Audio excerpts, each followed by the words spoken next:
વિધાનસભાના અધ્યક્ષ શ્રી શંકરભાઈ ચૌધરીના હસ્તે થરાદ ખાતે ₹13.28 કરોડના ખર્ચે નવનિર્મિત વહીવટી બિલ્ડિંગનું લોકાર્પણ કરાયું હતું। વિવિધ સુવિધાઓથી સજ્જ સરદાર સરોવર નર્મદા નિગમ લિમિટેડ વહીવટી સંકુલનું અધ્યક્ષશ્રીના હસ્તે લોકાર્પણ કરાયું હતું। થરાદ ખાતે આયોજિત કાર્યક્રમમાં અધ્યક્ષ શ્રી શંકરભાઈ ચૌધરીએ જણાવ્યું હતું કે રાજ્ય સરકાર દ્વારા થરાદ પંથકના વિકાસ માટે અનેક કાર્યો કર્યા છે।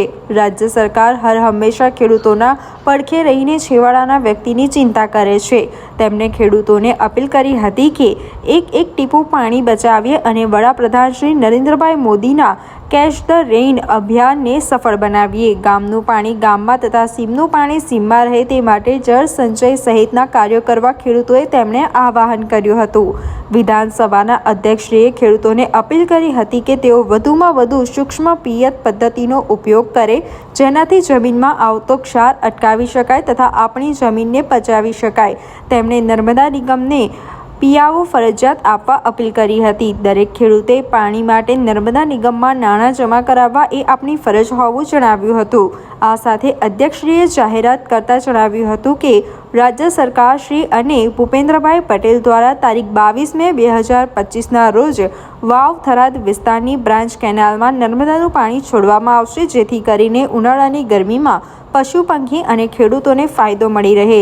તેમણે માં નર્મદાનું પાણી એ પાણી નહીં પરંતુ પ્રસાદ છે તેમ જણાવ્યું હતું। ઉલ્લેખનીય છે કે અધિક્ષક ઇજનેર શ્રી સરદાર સરોવર નર્મદા નિગમ લિમિટેડ થરાદ હસ્તક 3 વિભાગીય કચેરી તથા 16 પેટા વિભાગીય કચેરીઓ કાર્યરત છે, જેમાં કુલ 187 અધિકારી કર્મચારીઓનું મહેકમ મંજૂર થયેલ છે। થરાદ વર્તુળ હેઠળ નર્મદા વહીવટી સંકુલનું કુલ ₹13.28 કરોડના ખર્ચે વર્ષ 2023માં કામગીરી ચાલુ કરાઈ હતી, જેનું લોકાર્પણ કરાયું છે। થરાદ વર્તુળ કચેરી હેઠળ 6 બ્રાન્ચ અને 3 ડાયરેક્ટર ડિસ્ટ્રિક્ટનો સમાવેશ થાય છે, જેના થકી બનાસકાંઠા જિલ્લાના થરાદ, વાવ, ભાભર, સુઈગામ વિસ્તારોનો કુલ કમાન્ડ 1,30,000 હેક્ટરથી વધુ વિસ્તારને સિંચાઈ માટે પાણી ઉપલબ્ધ કરાવવામાં આવે છે। આ સરહદી વિસ્તારના પ્રજાજનો વતી ખાસ કરીને વાવ થરાદ વિધાનસભા જેના નર્મદાની કેનાલોનું કામ પૂરું થયા પછી હવે એનું મરામતનું કામ અને રેગ્યુલેશનનું કામ, આ અગત્યના કામો માટે એક મોટી કચેરી બધા અધિકારીશ્રીઓ અહીંયા રહી શકે એ માટેના ક્વાર્ટર સહિતની વ્યવસ્થા અને તેનું બિલ્ડિંગનું આજે લોકાર્પણ કરવામાં આવ્યું છે। આ વિસ્તારના ખેડૂતો માટે આ કચેરી થવાને કારણે ઘર આંગણે જ એમને જરૂરી નર્મદા બાબતની માહિતી, મદદ એ અહીંથી થઈ શકશે।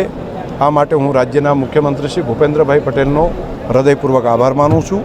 સાથે સાથે જે માઇનોર સબ માઇનોરમાં કેટલાક કામો હતા એની પણ આજે મંજૂરી એમણે આપી છે, તો એમના માટે પણ નર્મદા નિગમ અને માનનીય મુખ્યમંત્રીશ્રીનો આભાર માનીએ। આવતીકાલથી નર્મદાની બ્રાન્ચ કેનાલોમાં પાણી છોડવા માટેનો પણ જે નિર્ણય કર્યો છે એ માટે પણ આ વિસ્તારના ખેડૂતો વતી રાજ્ય સરકાર માનનીય મુખ્યમંત્રીશ્રીનો આભાર અને ધન્યવાદ કરું છું।